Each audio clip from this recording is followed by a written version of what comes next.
What's going on, everybody? Mortem here, this time bringing you my review after 100% for the First Berserker Khazan, a Souls-like, or perhaps more aptly a Neo-like, that relatively recently released, and discounting a few minor quibbles, I mostly had a really great time with it. The combat is awesome, and I really think that it actually reignited some feelings for the genre that I haven't gotten in quite some time. Before we get into all that, I review games after 100% all the time to set me apart from other reviewers on the platform, and while that does include the achievements, it also includes a lot more than that. There's a link below covering everything I go over, and my Steam profile is public and linked below as well. What's more though, I did receive a review key for this, but it was right as the early access period for the pre-orders started, so I did technically have it a little bit early, with the game itself having released back on March 27th, so like a week or so past. And then lastly, a tiny bit of a spoiler warning, not so much for what I'm going to say, but rather footage you might see in the background. Ultimately, this is a game where the bosses are like these big events, and I know for some people playing a Souls-like, that's a pretty big deal, and I'm going to be showing a lot of what are ultimately only like 12 bosses,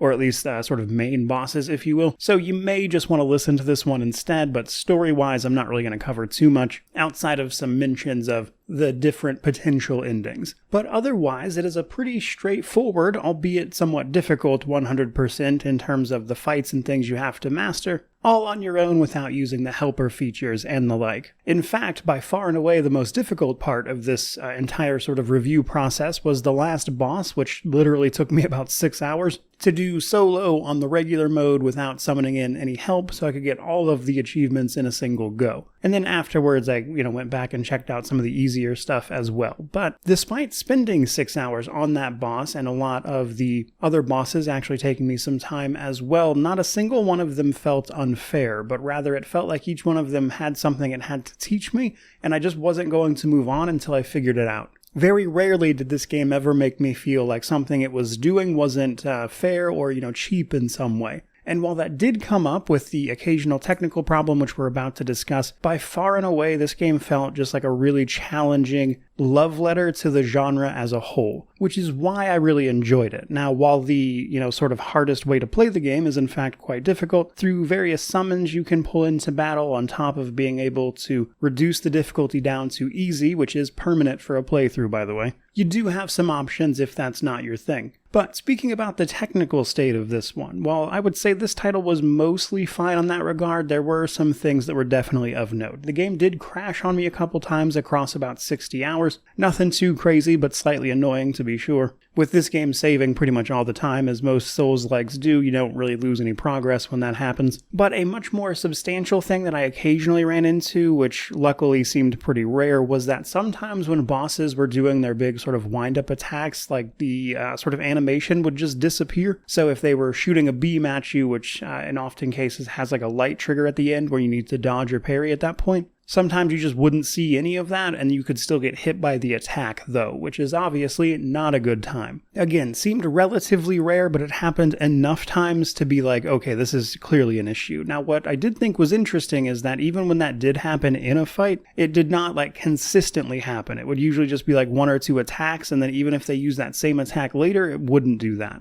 which was an odd one for sure, but otherwise I didn't have any issues. Next up, let's talk about difficulty and New Game Plus. So, this game does have an easy or normal mode alongside a New Game Plus available after you beat the game, which continues gear progression and things like that, as with plenty of other Souls-likes, really. Now, the game does have a sort of fun way of introducing the difficulty to you, though. It just starts you on normal, from what I understand, but if you die 3 times in the opening level, or you finish that opening level without dying 3 times, you'll then be presented with the difficulty option. Again, choosing easy mode is permanent. You cannot switch it back. When I initially saw this choice, I obviously just chose normal for the achievements and stuff, but I did not realize at that time that the choice when you do that is a permanent thing. So, be sure that's what you want to do before you do it. But easy mode alongside being able to summon spirits of advocacy for boss fights is really how you're going to be able to mitigate how challenging this game can be otherwise. And to be fair, it is quite challenging. As somebody who plays a fair few Souls-likes, this was the most trouble I've had with one in a while. Though, to be fair, I did go with the hardest option right away to get all that stuff knocked out. Speaking about easy mode, though, basically what this does is make Khazan hit harder and take less damage,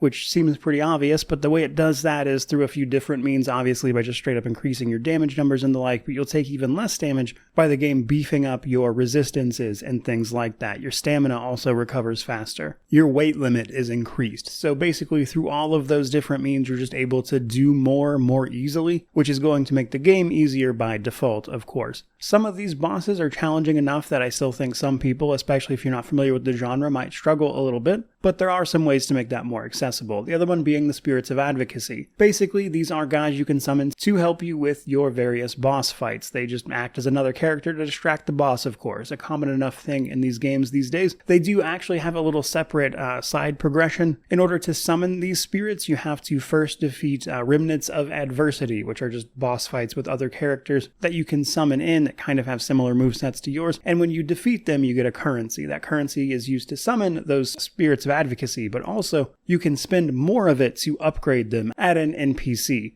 Next up, though, let's talk the story setup and my thoughts on it. So the First Berserker Khazan is set in the Dungeon Fighter Online universe, which I'm not particularly familiar with myself, but in this case, it tells the origin story of a character known as Khazan, the First Berserker, if you would believe it. In particular, though, General Khazan and his friend Ozma defeated a berserk dragon known as Hismar that was threatening the Empire, only to turn around and then be betrayed and branded a traitor. Khazan is being sent to his death, but thanks to the intervention of what is known as a Blade Phantom, who possesses Khazan, he manages to free himself and start carving a bloody path of vengeance across the Empire. The Blade Phantom is a servant of Charon, the Lord of the Underworld, and is in fact an amalgamation of different spirits using Khazan in order to enact Charon's will, which in this case is to find out what the problem is out in the world that is draining souls or lacrima from the netherworld, which seems to line up well enough for Khazan's path of revenge. Along the way, you can complete a few different tasks that lead to one of the game's 3 endings. Now, I will say most of these endings are very similar. There is a true ending that there is a specific achievement for, and the true ending does require a much harder final boss fight, which is one of the reasons I was stuck on it for so long. But essentially, it just comes down to doing all of the game's bonus missions, collecting a bunch of logs and journals you can find to give you more information, which itself has an achievement attached to it, which is an easy way to know that you've met the requirement, and then finally, a dialogue choice you pick right at the end of the game. Again, though, none of these are like wildly different from one another. You just get a little bit of extra information from the true ending, which kind of pushes the overall narrative forward. And while I would argue that none of them are really good, of the 3, that one is a bit more, I guess hopeful might be the word. So overall, the narrative's decent. I wouldn't really say it's mind-blowing or anything. Pretty standard tale of revenge, but it certainly has its moments. Now, moving on to progression systems. Some of this is very standard Souls-like stuff. Other parts of it are a little more specific to this game. First up, we have our levels. As we kill enemies, we, of course, obtain our currency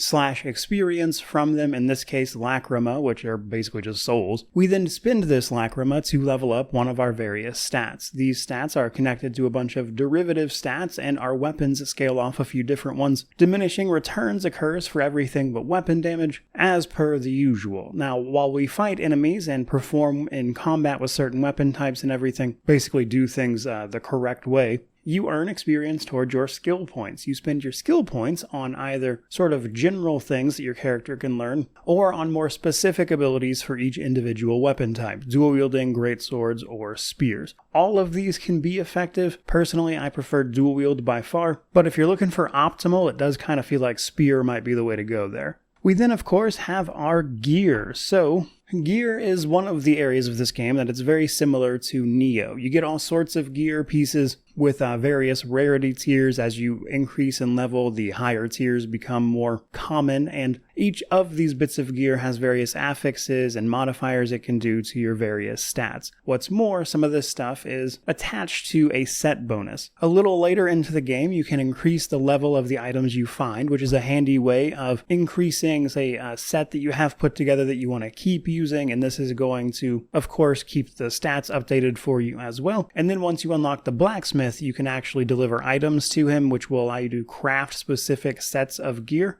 if you have the resources to do so, which is another way to make sure you have the set bonus that you want to play around with. Personally, I wound up settling on the Executioner set because it just worked for my playstyle, but there's a whole host of different stuff, including different weights of armor, which will affect things like your ability to, of course, dodge and whatnot. And that, on top of also getting the ability to change out the various modifiers on an individual piece of gear, means you can, if you are dedicated, sort of set up a perfect set of gear for yourself, which will almost certainly make the game a little easier. What's more, though, we also have our phantoms. As I mentioned earlier, the Blade Phantom is not one single entity, but rather an amalgamation of phantoms, each previously a person of some martial renown. You can sort of equip one of these phantoms to yourself and even find items to awaken specific abilities as well. These are going to modify things like your stamina recovery, your ranged weapon or your javelin throw basically, your health recovery, just various things like that. And then the items that boost them up alongside having it just equipped will increase its level, making those effects more pronounced. There's also Khazan's memories. Every time you sort of fully complete a mission, that is to say, get all the collectibles, beat the boss, etc., you'll earn points in the Khazan's memory, which you can access from any individual checkpoint or sort of sword that's sticking out of the ground. And you can spend this currency you get from completing these missions fully on upgrades to things like your damage multiplier, or your stamina damage to enemies, which is very useful, of course. There are also soul stones. You'll find soul stones are scattered around levels as you move through them, and when you break those soul stones, they get added to your currency for that. And then once you meet Defrona, the NPC that deals with them, you can use that soulstone energy you've collected to give yourself bonuses to either your experience gained or your netherworld energy, which will increase the amount you heal yourself with your healing item that recharges upon rest. Now, occasionally when you unleash these soulstones, it also increases your max spirit, which is your ability to unleash your skills. And when you put all that together, there really is just a sort of surprising amount of progression here across a whole variety of levels, which means every time you move through a level, it really does feel like you're getting a lot done. But I will say, it is very possible to play through this way in a game that is extremely linear, because it is mission-based, which brings us to the gameplay and world. The first Berserker Khazan is in fact a mission-based game. Those missions basically coming down to main versus side missions. Each of those missions typically ends with a boss encounter of some sort, but as you move through the level, it is extremely similar to Neo. We access these missions, however, from what becomes our sort of player hub known as the Crevice in the Netherworld and the Mortal Realm. It's where we're going to interact with a lot of NPCs, do our upgrades, etc. From the Netherworld side of the Crevice, though, we can interact with these stones that then teleport us into the various missions of our choosing. In those missions, it's pretty standard Souls-like stuff. You've got your checkpoints, which act as your place to rest, which will heal you, recharge your healing items, which is your opportunity to allow you to level up, the usual stuff. While this will respawn enemies, of course, things like your checkpoints that you've unlocked, etc., to make traversal through that mission easier, stay up to date, and some things like elite enemies don't respawn after you kill them. Probably worth a mention in here somewhere that we cannot jump. I don't know why this feels like a game you should really be able to jump in, but probably something to do with some of the platformy sections, but unfortunately you cannot. But outside of just fighting everything here, what we're going to basically do is look for those collectibles I mentioned, the soul stones, these jarlings you can find, because the more of those you find, they get sent back to an NPC that deals with them, which can then sell you things like lanterns or specific jar helmets, which is kind of funny. And things like the lanterns have specific effects on gameplay, because things like, say, illusory doors, or walls, I suppose I should say, which then lead to secrets and things like that, can be revealed by those lanterns. Undead enemies, as an example, will try to rise up from the grave, which then requires you to hit their dead body an extra time once that starts, but you can get a lantern to negate that effect if you have it turned on, as an example. And then, of course, we're going to meet various NPCs along the way, that jar one, of course, being a prime example, and interacting with them and getting their bonus missions as a result is going to give you some extra context to the story, as what they've got going on is the bulk of a lot of the bonus missions you'll come up with. But ultimately, a Souls-like is primarily about combat, so let's get on to the bulk of this, which is the combat itself. Lucky for us, it's by far and away the best part of this game. It genuinely feels great, and I enjoyed playing around with it. Now, there are ultimately those three types of weapons I've already mentioned: spears, dual-wielding, or great swords. Each of them has different stats it scales off of, different abilities and skills to use,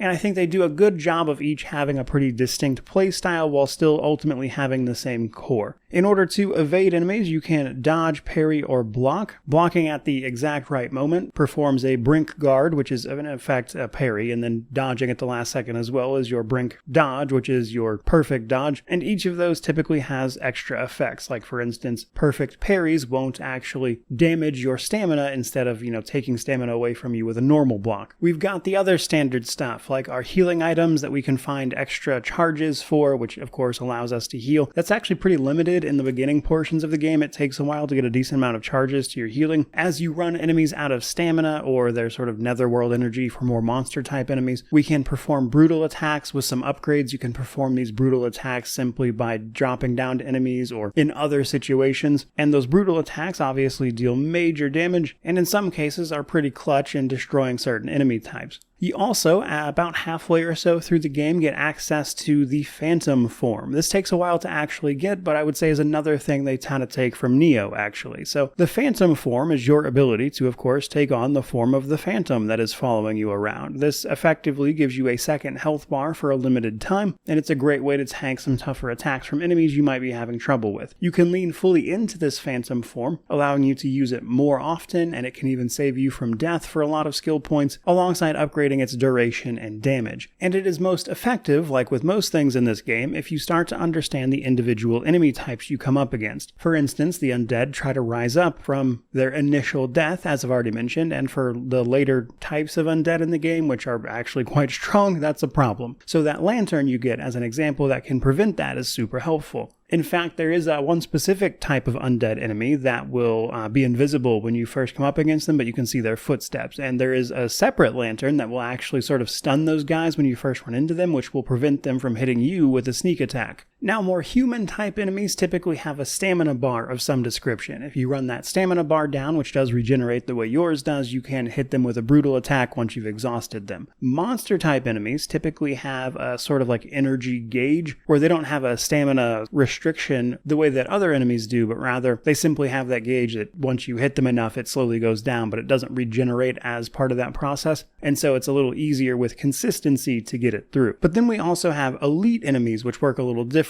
They can often go into a frenzy mode, which is a very increased attack pattern, and they also have extra effects. Now, elite enemies, when destroyed, do not come back. Once you've killed them on a mission, they stay dead until you run that mission again by, leaving and coming back or whatever. Now, the elites primarily, and like one or two of the bosses, did have a mechanic that got old pretty quick, which was that some of them can get life back from hitting you, a lifesteal mechanic. Now, personally, I'm fine with enemies that do that, once or twice as just something to throw you off a little bit, sure, but they get a little carried away with that mechanic towards the end of the game. A significant amount of the elite enemies use it, a couple of bosses will use it. Luckily, they are mostly side bosses, but still, it just gets old. I honestly think they overused that mechanic, it's very annoying. But let's get on to the bulk of combat. Let's talk a little bit about the bosses in particular, because I think they are fantastically well done for the main missions. Now, sort of catch-22 to that is that this game has a relatively limited amount of missions to do, and unfortunately a lot of the bosses for side missions are just a rehash of the main mission bosses. It'll be effectively the same fight with maybe some minor tweaks with an enemy that has a slightly different name, which I didn't love, to be honest. I get that that's common enough in these types of games, but I didn't love it, especially seeing how some side missions actually take a different approach with giving you like combinations of multiple enemies that have, amped up stats as a result, and those typically were at least a little more interesting than just, again, rehashes of the main bosses. So I think that boss reuse gets a little old, but that's hardly a problem unique to this game specifically, which is probably the same to be said of the camera sometimes, a very common action game problem to have, where sometimes the camera is not always agreeable. But as we start talking about bosses, I want to mention one of my favorite little quality of life changes that this game gives you. You see, when you attempt a boss, you are actually earning experience the more you damage that boss. It gives it to you after that boss is, either kills you or you kill it or whatever as normal, but say you try a boss, you ultimately get defeated. When you resurrect at the last checkpoint you used as normal, you actually gain experience for having just fought that boss. And what's more, the experience you just dropped from dying on that boss boss, as the risk of losing your experience because of a terrorizing run back to try to claim it from where you died last is a hallmark of the genre as well. In this case, that experience is dropped outside of the boss arena, so you can, through this method, basically earn experience from just attempting a boss, which is going to allow you to level up and get stronger as you make repeated attempts, which I really think is a great way to encourage people to continually try bosses and overcome that challenge. I actually think it's a really ingenious solution to a problem in the sense that it encourages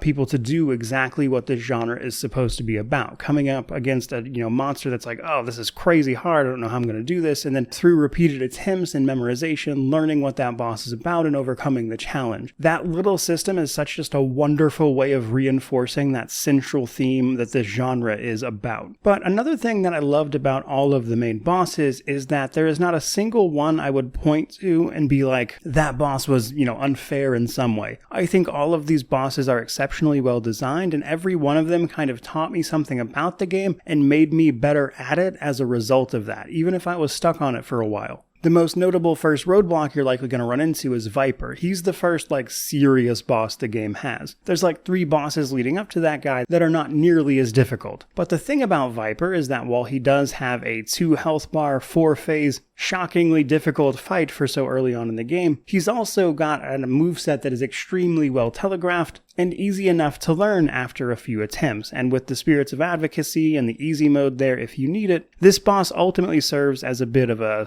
skill check for everything else you're about to run into. Now, I want to talk about a few other bosses that, again, just kind of taught me something, so I thought that was interesting. So, the boss after Viper is called Volbano, I think his name is, this giant goat thing. And a little ways into his fight, he starts lighting up one of his weapons with fire damage. And the thing about that is, up to that point, I was just doing the perfect parries thing all the time in order to avoid damage. But this boss fight teaches you that elemental damage on a weapon will actually pierce through a perfect parry. You will, of course, block the attack and it won't, knock you back or whatever, but the elemental damage from that weapon hitting you still goes through, which can then increase the status effect buildup, leading to the actual effect. And this boss fight teaches you, through, of course, attempts to deal with that, which is either going to come in the form of increasing your resistance to it through potions or gear, or you could also just dodge and not get hit by an elementally charged weapon to begin with. So if you're hitting those things, you won't have to deal with the elemental buildup. And at that point in the game, you don't have a lot of healing charges, so trying to deal with that status effect is paramount. And that's a boss fight I walked away from having learned, okay, I know how to deal with this specific thing in this game now. Moving forward a little bit, there's another boss later on called Elamane. Elamane is a boss that very brutally teaches you not to overextend, because Elamane does something other bosses do not do. She has a special attack specifically for when you run out of stamina. Other bosses won't do this. If you, depending on when you do it, overreach and just recover your stamina before they attack you, you're good to go. Elamane, on the other hand, has an attack that only triggers when you run out of stamina. So overcoming that boss fight was really just about learning to pace yourself and not overreach against this specific boss, because she'll punish you very hard for it. The sort of final boss of the first part of the game is a guy called Maluka. Maluka has a brutal phase that I really learned that it was mostly best to just survive rather than try to do any damage during, or focus more on survival than dealing damage while that happened. Because he has a phase where he pulls out a katana and just does these crazy, almost kind of anime moves, and they're really hard to perfectly parry because of how quick they are. But the thing is, he cycles out of that phase every so often and pulls out his other 2 swords. The swords are much easier to deal with, so what I found was that rather than trying to perfect parry everything he does while he has that katana out, it was better to just, again, focus on surviving, maybe get some hits in where I can, but play it pretty safe, and then once he pulls his 2 swords back out, go ham again, as those were much easier and more telegraphed and thus more manageable. And while that really is just a few examples, I wanted to mention so many of them just because, again, I walked away from almost every boss this game has feeling accomplished and like I had learned more about this game and become better at it as a result. And I really think that is such a highlight of the First Berserker's content because, yes, I would say even for a Souls-like, this game can be quite difficult. And I've played plenty of Souls-like before, and this is the first one in a long time to sort of give me those feelings, which is why I enjoyed the combat as much as I did. And let's be honest, a huge part of the combat itself is very similar to Nioh 1 and 2, and if you like those games, I think you'll probably enjoy this as well. But all of that does bring us to the Steam Deck section for this game, so the First Berserker Khazan is in fact verified on the Steam Deck, and I can certainly see why. It plays very well there. It has controller support, of course, cloud saves, the usual stuff you want, and what's more, you can get a really good frame rate, which is exactly what you want in these more action-oriented titles, even if you do have to sacrifice, of course, some visual quality for that. But otherwise, yeah, you should absolutely be able to play this on the Steam Deck pretty well, which brings us to our positives and negatives, and then we can move on with our lives. So on the positive side of things, while I wouldn't say anything about the First Berserker Khazan is truly unique in the sense that I've seen plenty of Souls-likes that do almost everything in this game, what it does is execute on those things in an incredible way. The combat is phenomenal. I really enjoyed playing it, because while I might have been stuck on that final boss for 6 hours, I really did enjoy all of that, which is saying something. And I think a lot of that is helped along by the fact that they have those really just ingenious quality of life changes, like giving you experience for boss attempts, which allows you to level up as you make those attempts.